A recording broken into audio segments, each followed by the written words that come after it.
Hey, what's going on YouTube? Marine X back at it again. All right, it is time. The Benchmade Bugout Vapyr versus the Montana knife company, the Montana. They share some similarities. First of all, they're both USA made EDC folding knives. They're both using CPM Magna Cut blade steel, but they both take completely different approaches. And if you're trying to figure out which one to spend your money on, I'm going to help you guide you through that decision. Let me give you my bottom line up front. If you're looking for something that feels like a traditional folder, that's going to feel like more of a working knife, it's going to feel your hand out a little bit more, and you want something that's like buttery smooth glass action right out the box, then you're going to want the Montana. It's, I mean, just out the box, it has that. It gives me all those feels after carrying it for quite a while. If you're looking for something that's like a featherweight, it disappears in your pocket, you're looking for just ultra light and you want like the most minimalistic footprint, then you're going to go with the Benchmade Bugout Vapyr, especially if you like the access lock or the crossbar lock. There you go. Go forth, make your purchase. The links are down below. But if you want to know more about each of these individually, then let me give you a little bit of flavor on each. First, let's talk about the Benchmade Bugout Vapyr. You know, this thing is rocking a 3.25-inch blade on this. The blade stock, the thickness on there is just not a lot. That's what I think a lot of people are really going to like about it. I mean, we're coming in at 2 millimeters in thickness out of the box on this. That is super duper thin. The overall knife itself is just, if we're talking about the scales themselves, we're talking about 7 millimeters of thickness, not very thick.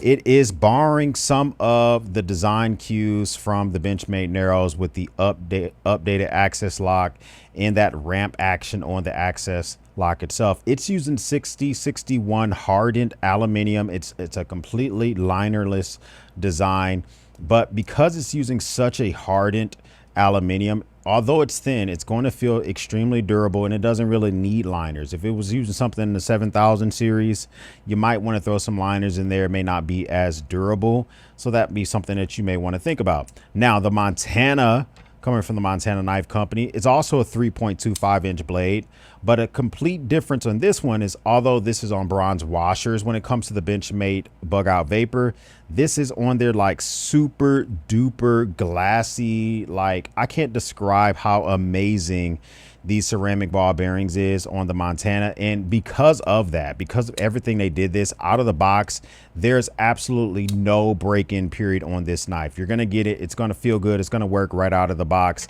And if that's important to you, then you're going to want to know, you're going to 100% want to consider that. The blade thickness, the stock itself is completely different. This is about so it's about 3.1 millimeters in thickness for the blade stock, if we're talking about on the back of the spine itself. And then if we go to the overall knife, it is 11.8 millimeters in thickness. That's because this is fully inset liners in this around these G10 scales. The G10 scales look beautiful. It has an arrowhead on it. It's just a very, very good looking knife. A very, I would call this robust. Okay, both of these are going to have great cutting action out the box. They're both going to be fantastic. They're both going to feel really, really good. Now, what do you say? Okay, I like the Specs X, but what else would give one the bump over the other one? Well, let's just think about the Benchmade. The Benchmade has a decade of Benchmade Bugouts that preceded, and all of that knowledge that came before it is what brought us the Vapyr. I mean, back in 2016, we got the original Benchmade Bugout with the Grivery scales, and it was a great knife. People were just super impressed by it. And one thing that people did complain about was the flex. The flex, when you get down on those scales, you definitely can feel it.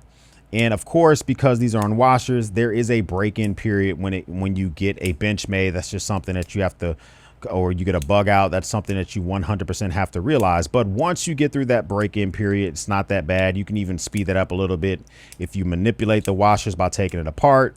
You can even do stuff like that. And they made different variants over the years as well. They came out versions that were aluminum, and they changed up the blades. The original blade was S30V. They came out with stuff with M390. They came out with S90V. They really gave it different flavors. This one's in carbon fiber with the S90V as mentioned before. And you can just tell that they figured this out more and more, they knew exactly they had a hit in their hands. I have this Stormtrooper version here. This is the Benchmade Mini Bugout, which came out in 2019. So popular, they had to 100% just make it happen over again. So all of this R&D behind it is what leads us today to the Vapyr. And when we're able to see something like this, you're going to feel just the ultimate, just completely thin and barely weighing anything at 1.72 ounces, making it just a very good pick in something if you want the lightest loadout for hiking or the lightest loadout for gym shorts. Okay, that's probably going to be something that might make this the most versatile. But if you're thinking about something that is very, very reassuring in your hand, it feels more rigid. This is still not a weighty monster. It's 2.84 ounces when it comes to the Montana. And you have to give it, when it comes to the action on this knife, you 100% have to give it to them because they were able to make it happen. So what are you going to be getting over when it comes to the Montana? This is their first folder. So if you want that legacy, you want the very first one, you want the R&D model, you're going to want to go with something like this. And so that's something I think that could be very, very influential. And so also, if you're really thinking about saving money, you're not saving a ton of money, but you're going to go with the Bugout because it is about $15 cheaper. And it also is more readily available because you can get this from distributors. They keep this in stock a lot more. And that may be something that you may want to consider. Also, the Benchmade is ambidextrous. You can swap that pocket clip around. You can, if you're left-handed, you're going to be able to change it out. The lanyard hole is bigger. And if you're the type of person that likes a crossbar lock, then yeah, you're going to want to go with something like this. Although I do feel more confident with the liner lock. That's just me personally. That may not be anything anecdotal, but that is something I think about. Both of the pocket clips are good. The Bugout does sit deeper in your pocket. As you can see, the Bugout, it kind of goes all the way to the very top of those scales. So when it's in your pocket, it damn near disappears. Whereas the Montana, when it's in your pocket, there's going to be something poking out there. So that's going to be something else that you want to consider as well. Both of these are going to be some rock solid choices. But if you said X, what has to be your choice? Which one are you going to go with? You can't keep both. Actually, I'm going to keep both. But if I couldn't keep both, which would be my choice?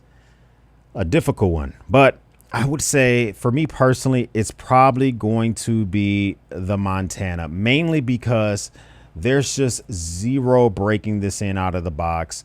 I do have kind of more meaty paws, and I do like something that just feels a little bit more substantial in my hand.